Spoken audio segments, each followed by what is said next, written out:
How's it going, everybody? SequelCentric here. We take a look at follow-ups in the media to see how they stack up against their predecessor. I am Nate, and she is the Hermione to my Harry, not Ron, Sandra. Hashtag Team Double H. Before we get rolling on today's topic, which is Harry Potter and the Goblet of Fire, the fourth movie in the franchise, but the third sequel, I would like to welcome any first-timers that have found us. I also like to give a shout-out to my buddy Ruben at work, who I work along in the drive. He's been listening for a while, so I wanted to give him a shout-out. Don't forget to hit the like and subscribe button. Sorry, guys. Trying to... Wow. Well, we're just having issues today. All this... and you don't even have to pay $1. Hit the like and subscribe button. If you don't do it on this one, I can understand since we're having technical difficulty during the stream. How you doing, Sandy? Sandra? Sandra? I was doing pretty good till I realized all of these damn issues. Yeah, well, you know. Can I say that? Damn, sure. Oh, okay. I gotta watch my mouth. Well, you ready to dive into the wizarding world of Harry Potter? I'm always ready for the Harry Potter. Excellent. Yeah, I would say the only other franchise I have this much fondness for is Star Wars. So what is your history with the Harry Potter franchise, books, movies, and the whole wizarding world itself? I've read the books. I've seen all the movies in the theater. And have watched them several times at home. Yeah. How about you? Well, I already know your answer because, we saw them together. Well, I mean, our nephews Jacob and Andrew, they were reading the books, and we saw the Sorcerer's Stone or Philosopher's Stone, depending on what side of the pond you're on. And so figured, we were always trying to read stuff or watch whatever they watched on TV. So, they had topics to talk about, mainly because I know some of my uncles just, I had a hard time relating to, because they wanted to talk about adult stuff and I wanted to talk about teenage stuff. So trying to make that connection with Jacob and Andrew. So this, I would say reading the books and the movies on top of Star Wars and video games was, kind of a strong connection that we had with our nephew. Yeah. So, yeah. The benefit of reading the books for me, I don't know about you, because I'm a very visual person. That's why I as a teenager, I geared towards comic books more than novels, like my sister, who got bored enough to read the dictionary when she was 10 or 12 or whatever. She's what we call overachiever. She's what we call a book nerd. Gotcha.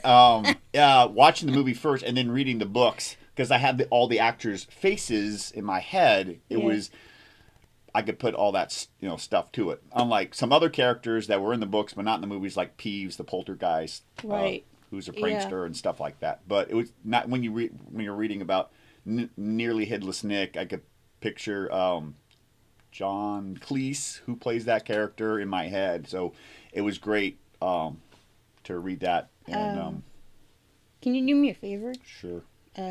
When you want me to read something. Oh, not that favor? No, not that yet. Okay, yeah. Can you go grab my phone? Yeah, your phone? Yeah. Yeah. Okay. But what am I going to read? While I go get your phone, I don't know if you can do this, read all this information about the movie and everything, and you want me to throw up photos? Throw up the photos, and I will go get your phone, wherever that might be. Okay. Well, as most of you may know, Harry Potter and the Goblet of Fire was released in November of 2005 and is rated PG-13 with a running time of 157 minutes. And I will give you a photo here. There we go. There's the photo. Directed by Mike Newell, written by Steve Kloves, and music was by Patrick Doyle. And Nathan can take over now. Yeah, we're going to continue to, I don't know if Sandy said, did you say we're going to continue what we did the last couple of tidbits in SequelCentric? throw up pictures during what we talk so everybody knows what we're talking about, because I've had people, Yes. like my buddy Will and other people, they don't do Facebook or Instagram, and for them, they like to know what we're talking about. So, boom, boom, boom. Your thoughts and impressions with The Goblet of Fire, the movie. The movie? The movie. Yeah. I really enjoyed the movie. Mm-hmm. And I've noticed, from the first movie to the second movie, and, as it moves on, as it progresses, that the story gets darker and darker. Yeah. And this one was kind of, I guess, the pinnacle. Yeah, I would say for me, it's the tipping point between, like in the beginning, it's still kind of lighthearted, with some danger in it, like Sorcerer's Stone, Chamber of Secrets, Azkaban. Right. But towards the second half, when Voldemort comes back, then it gets darker. Sorry. I don't get to say what I want to say before you say it. That's what I was going to say, is when you get to the point where Harry and Cedric get transported to the graveyard. Yeah, the port key. Yeah, with the port key. That's like the tipping point in the movie where it just really takes a dark turn. Yeah. And but exciting too. It was really exciting, and one of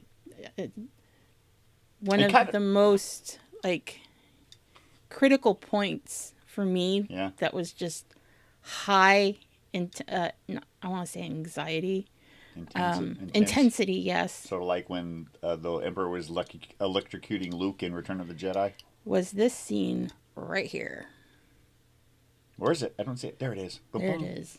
Yeah. This scene right here was just, even just looking at the picture, it gives me chills and butterflies in my stomach. I think that scene was done really well. Probably one of my favorite scenes. Even though it's really dark and scary, it's like one of my favorite scenes in the movie. Well, between his first encounter with Voldemort on the back of Professor Quirrell's Professor Quirrell, yeah, on the back of his head, and then the younger version of himself, Tom Riddle, in Chamber of Secrets. Yeah, he wasn't at his. Did he say full power in this one? I can't remember. But yeah, he's back to himself, So yeah.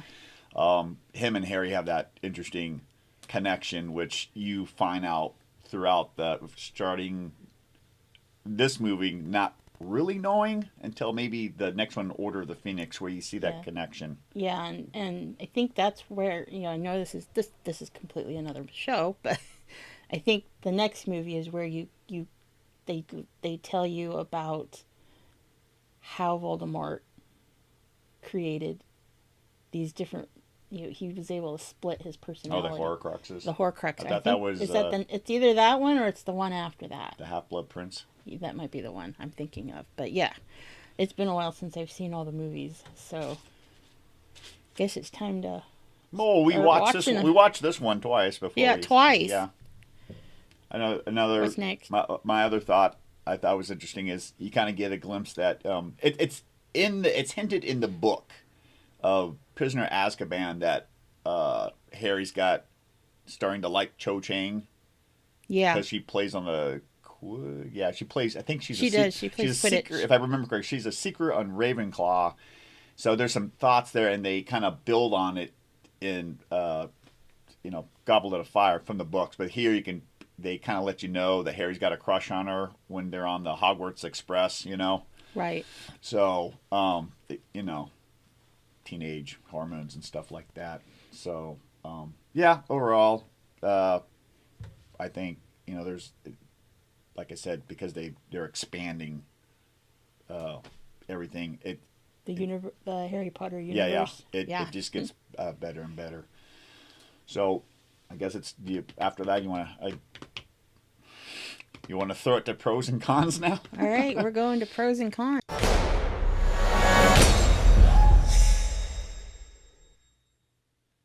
Okay, there we go. Thank you. Anybody that saw that live had to go through that. Had to go through that 4 times. Anybody that's watching it later, you're lucky. If you want to know what the real sounds like, go back and watch. Yeah, you'll have to watch the replay after I edit it. Yeah, I was starting to enter into dangerous pros and cons territory with the thoughts and impressions. Give me a pro first, Sandy. Okay, I'll go first. Thank you. Okay. One of my pros, and with both me and Def with sequels, we really like it when the actors come back to play the same character. You know, I forgot the actor that played Dumbledore in the first 2. Richard Harris. Harris passed away, so that's why Michael Gamboni, whatever.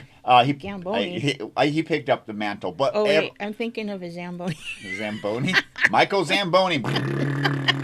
Gotta clear that ice. All the actors from the previous movies came from Azkaban return, which, like I said, is a big plus for Duff and I. Yeah. Oh, me? Yeah. Okay. Well, I would agree. It's like tennis.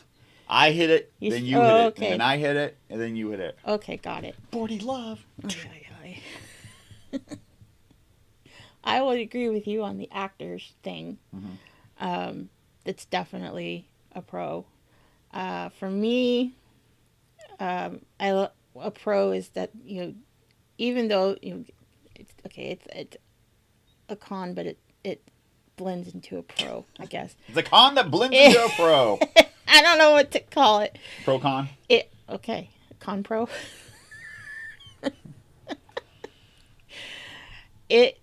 Even though they have to leave parts out of the book, I like that they still follow the storyline. Yes. They don't go and take a left turn and throw something in there that wasn't.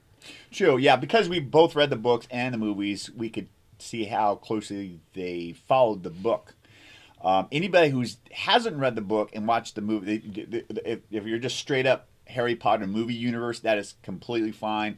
They've done an absolute great job. Another pro for me is that the actor that plays Cedric Diggory is none other than Mr. Edward Collins himself, soon to be the Batman, Robert Pattinson. Mr. Twinkly. Yeah. And also, during the filming of this, David Tennant, a.k.a.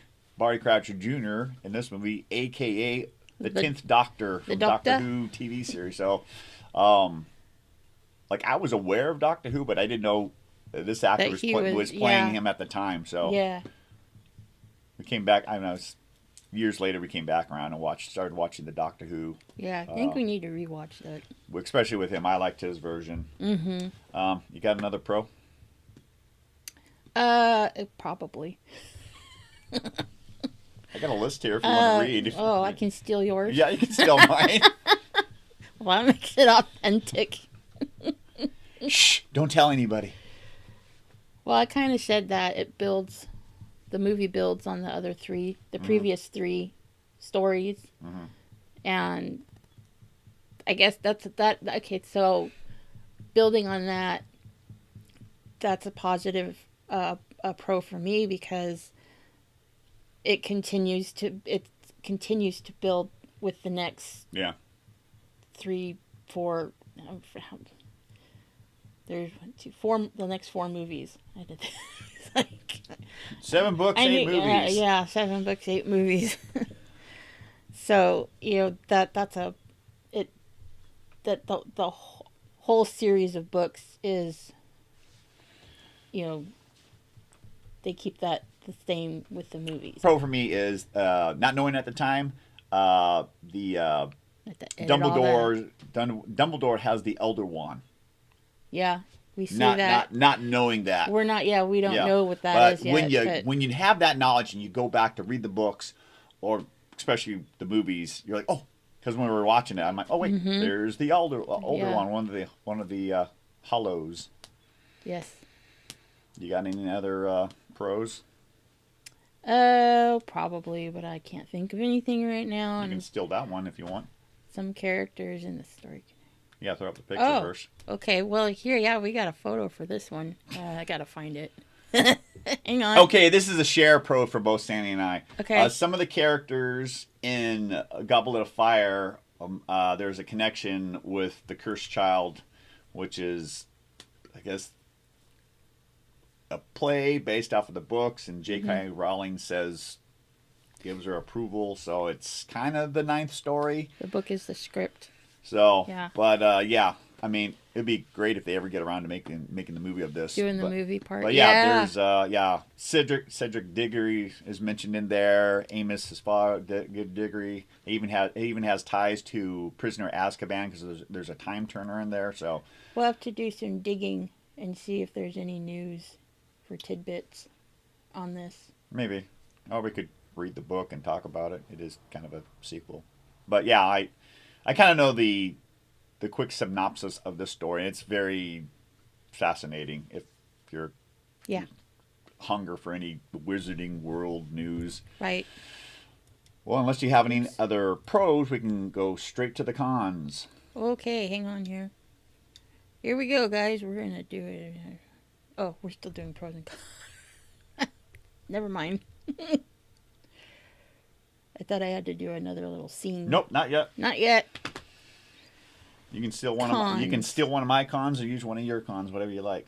It's one movie. Yeah. They could have definitely done Yeah. 2 movies. Yeah. I mean, I think when we came out of watching it, we thoroughly enjoyed it, but because we knew there was so much more source material off the book, like I said earlier, the Hermione creating the whole spew thing alone, just it's been a while since we read the book, but that's one of the things that I remember vividly about the book, so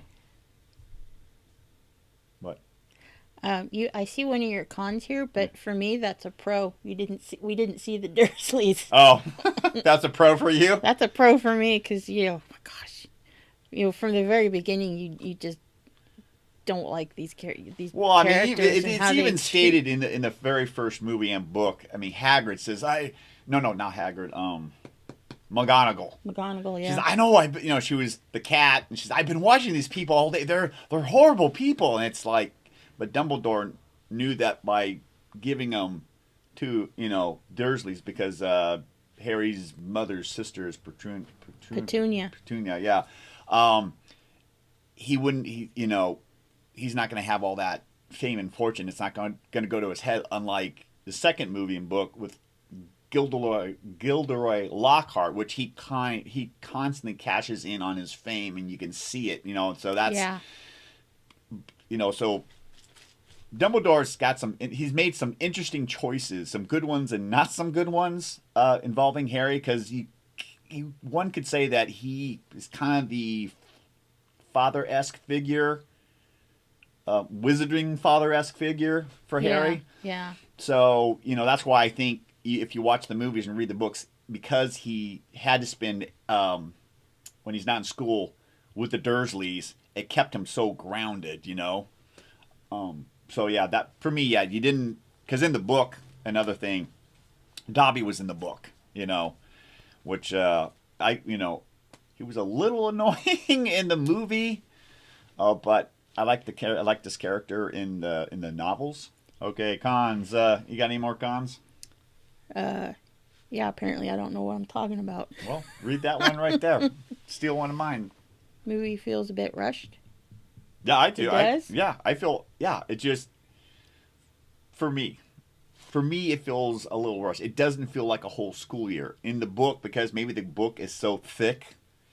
It does feel like a whole school year because there's so much other stuff going on. For me, it felt like maybe, there's 3 events, and, every time they won an event, they had some time, like a couple of months, to solve the riddle, especially when they got the golden egg. They had time to solve it, In the movie, it kind of feels like this happened 1 week, and then 2 weeks later, or whatever. Well, yeah, but you know how they do, time... Oh, yeah. I mean, speeds up in movies. True. This is true. I mean, they even had. I mean, they did touch on, Christmas with the Yuletide ball and stuff like that. But to me, the movie felt Well, yeah, rushed. because I don't think they'd be jumping in the Black Lake in the middle of winter. It's true. It'd be a True. little But cold. I just, I enjoyed it, but it just the movie has always felt a bit rushed, only because I know the source material from the book. Okay. So yeah. That. Yeah. Okay. Oh, did we throw up the picture of Harry's crush, Cho Chang? No, because you weren't talking about her. Yeah, I did. Oh, sorry, I wasn't paying attention. It was Okay, so he had a crush on. Cho Chang, Ravenclaw, Seeker. By the time he did ask her to the Yule Ball, she had already There she is. she had already accepted Cedric Diggory's offer. Cedric. Yeah. And actually, we didn't. We should have thrown up the four champions of the Triwizard Cup. Yeah. I guess we should touch a little bit on the Triwizard Cup. So you got 3 schools. Normally, you got 3 schools. Each school has one. There they are. Harry in the upper left. Cedric from Hufflepuff, House Hufflepuff, in the upper right. And it's called the Triwizard Tournament because there's only supposed to be 3. Yes. Yeah. And one from each school, but due to it's all about Harry Potter. Voldemort's plan. So someone's out to get Harry, so they bewitched or did something to the Goblet of Fire. You can throw that picture up now. They put Harry's name in there, so he gets thrown in there because what's a Harry Potter movie without a little excitement in trying to kill Harry Potter. So there's the Goblet of Fire, and then take it all in for about 5 seconds, and then Sandy's going to throw up the Triwizard Cup, which as Dumbledore says, your name will go down in history. So, this is another thing I like about this. It's once again, each story is completely different. Harry, the first book you're introduced to Harry Potter. The second one, got about this secret chamber in Hogwarts. Third one, it finds out that Sirius Black is trying to kill him, trying to escape out of Azkaban, but you find out that he thinks he's trying to kill him. So and then this one, just Harry Potter's almost like Indiana Jones. He's always in danger. So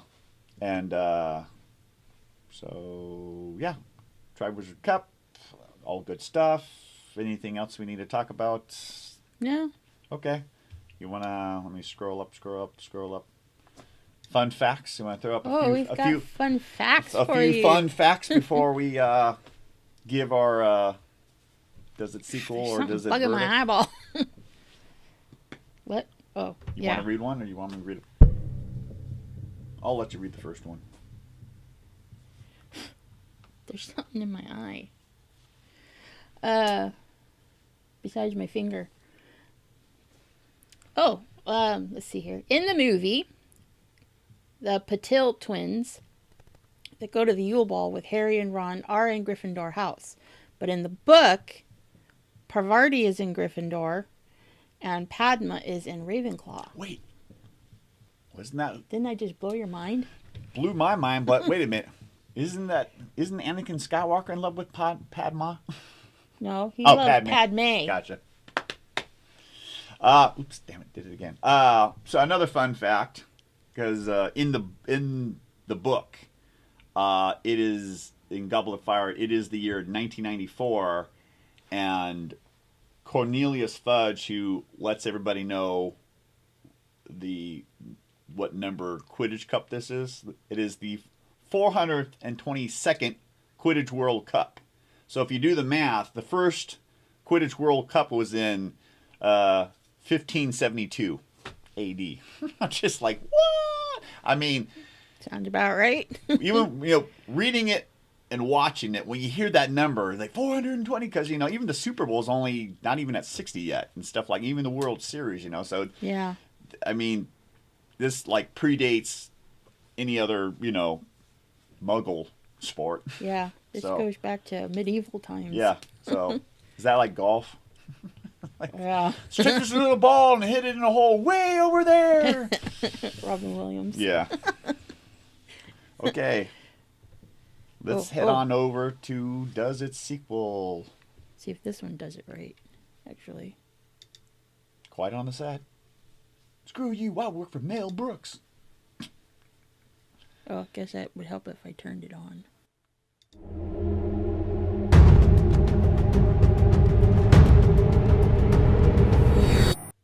Gotta move back. It says Nate and Duff. You might want to change it to Nate and Sandra. Okay, so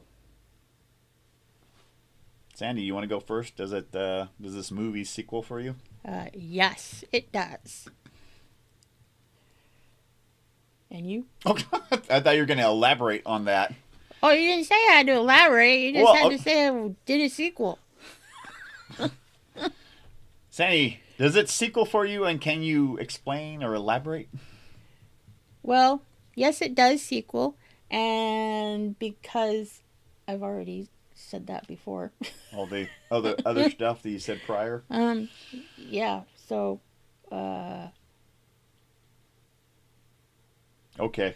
I would agree with you. The words have left my brain. And left the building. They're out of here. Yeah. Definitely sequels. Everything that we said prior. What is my hair doing? Doesn't matter. Okay, Scott. It's like I said earlier, the fourth movie in the franchise. Most fourth movies in the franchise don't. They're starting to dip a bit. There are some exceptions, like the fourth movie in the Fast and the Furious franchise, where it actually picked it up and yes, sort of like a second renaissance, because I think everybody didn't like the third Tokyo Drift. Let me circle back around. Does sequel everything I said prior, makes it, I think, just a really great, fabulous movie, and it just continues to go in the right direction with Order of the Phoenix, Half Punch Blood, and Deathly Hallows Part 1 and 2. Yeah.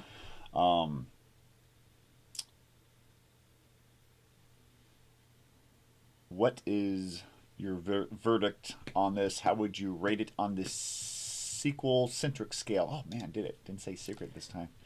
SequelCentric scale. What would you rate? What rating would you give it? Rating would I give it? Yeah. I would give it the buy it, because if you enjoyed the first three, yeah, and you're already started down that path, so you might as well continue. And own the. I mean, I would say buy the whole series. Yeah. So yeah, definitely, it's a buy it for me. Yes, I too give it the buy it rating on physical media, in case your internet goes out. Hey, it's Jamie. Hey, brother. How long you been here? Show those teeth. I would buy it. And Stuffy. Wow, full Boy, house. They all come in when we're getting ready to go. I think we broke a record here. Woohoo! 4 people. New record. Excellent. Yeah. Buy it. Some sort of physical media, in case, your Wi-Fi goes out. I mean, streaming is great. You can have it at your fingertips. You don't have to get up. But if your Wi-Fi's out... Can I change my answer? Let me finish. Can I finish? I don't know. You cut me off all the time. At least you still have it on physical media. We had them all on DVD, and then we've switched over to Blu-ray. So, plus the physical media usually have the little extra outtakes, behind the scenes, and stuff like that, which, in my opinion, is a big plus for physical media over streaming. You want to change your answer? Well, I just wanted to add to it. Oh, okay. Yeah, buy it, but buy a physical copy. Oh, okay. You gonna slap up the? Sorry. I got to do my job now.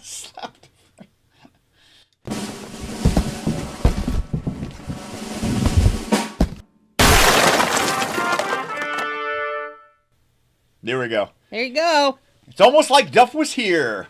with the pros and the cons, and does it sequel and the verdict. So, unless you have anything else. What do you mean he never gets to finish? Someone's trying to ruffle your feathers. Yeah, someone's trying to rattle my cage. Don't rattle her feathers. I got to deal with her. I mean, I have to spend time with her for the rest of the day. Yeah. Jamie said, what did Jamie say? Jamie says he agrees with us on getting the physical media. Yeah. He's just never got around to buying it. Gotcha. Yet. Well, I know what you're getting for Christmas. A candle? You know, we all know that, Jamie's sense of smell is limited. Well, before we go, would you like to talk about our sponsor there, Sandy? Oh, sure, why not? Yo ho ho. Today's ho. show is sponsored It's a by candle's me. life for me. Where's your binky? Sit in your face and be quiet.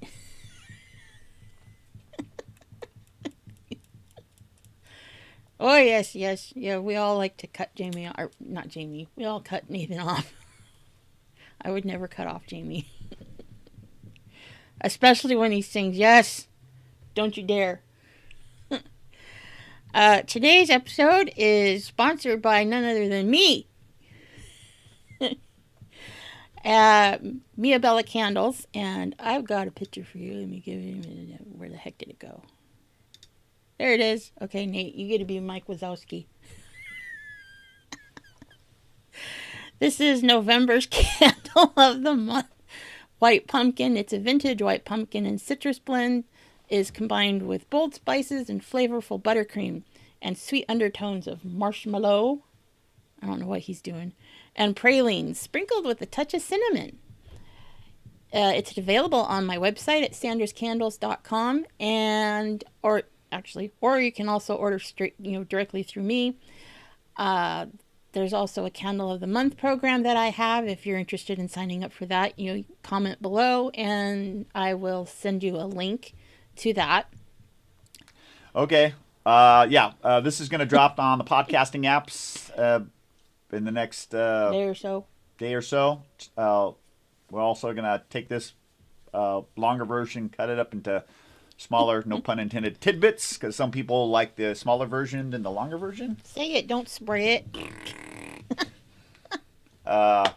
So, unless you have anything else to add, no. Then I guess you got to ask yourself this one question. Wait, where's the camera? Okay, wait. Camera's over there, dude. Okay, what was the question? Do it again. And I'm supposed to look at the camera, yeah? Yeah. Okay. It makes us look professional. Oh, okay. Okay.